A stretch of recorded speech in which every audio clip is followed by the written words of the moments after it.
lagi dengan saya Gina Zakia dan Pak Umar di channel Piranti Stirindra Utama. Kali ini kita berbeda nih, kita akan membahas tips bagaimana sih untuk cara merawat power steering di musim hujan yang seperti ini. Kan kita musimnya lagi nggak nentu ya, kadang hujan. Nah, bisa langsung dijelaskan Pak Umar tips and triknya apa nih untuk teman-teman yang akan melewati jalan-jalan yang banjir atau hujan lebat.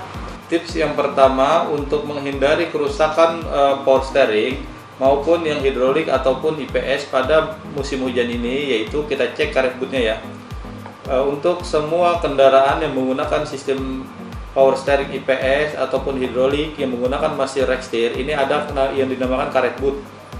Karet boot ini berfungsi untuk melindungi as setir pada saat as setir ini bergerak ke kiri dan ke kanan. Kalau karet boot ini robek, dimakan tikus ataupun dari faktor usia mobil yang sudah lama, ini wajib harus segera diganti.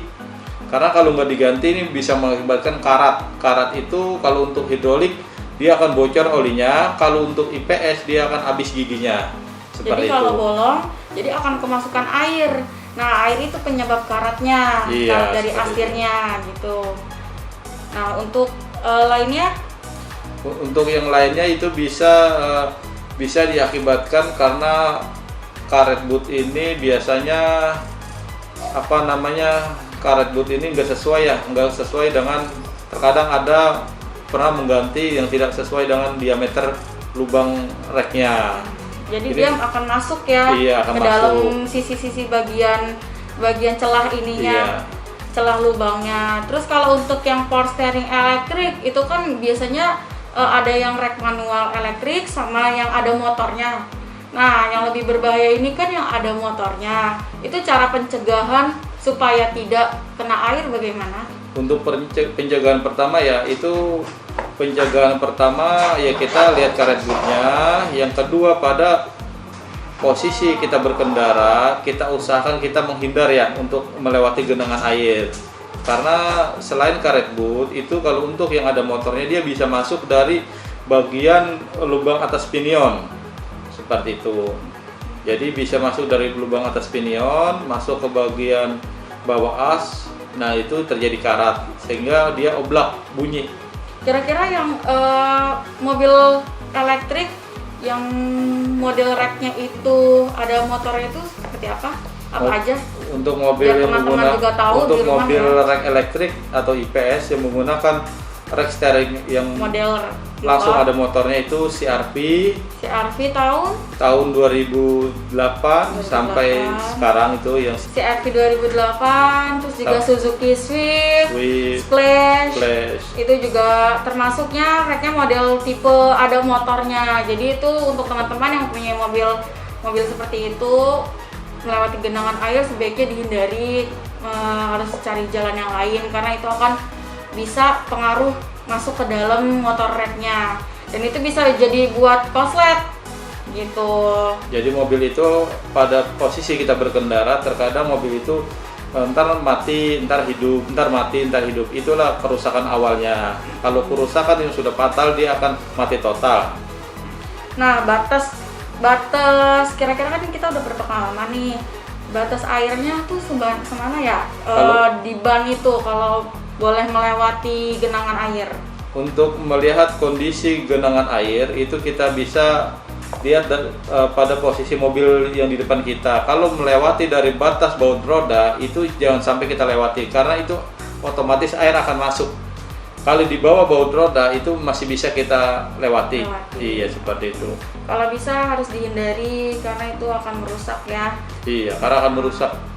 Jadi mobil sekarang itu umumnya menggunakan electric power steering atau IPS, yang dimana kerusakannya itu memang cukup lumayan fatal ya kalau memang kita terlalu abai.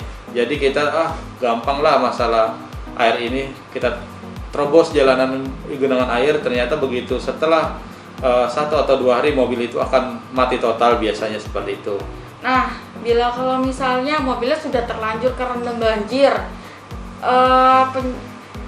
yang kita lakukan pertama kali tindakannya? Untuk penanganan pertama, mobil itu kita usahakan kita kering-keringkan dulu, kita buka karet bootnya nih. Ini ada kelemannya ya. Tapi kan itu kan mobil kan ada decknya. Kalau misalnya Kalau bisa, yang angka awal yang paling gampang lah langkah awal gitu. paling gampang itu kita cabut akinya. Cabut akinya ya. Cabut akinya, diusahakan mobil itu langsung dipanggil mekanik terdekat atau mekanik rumahan kalau bisa.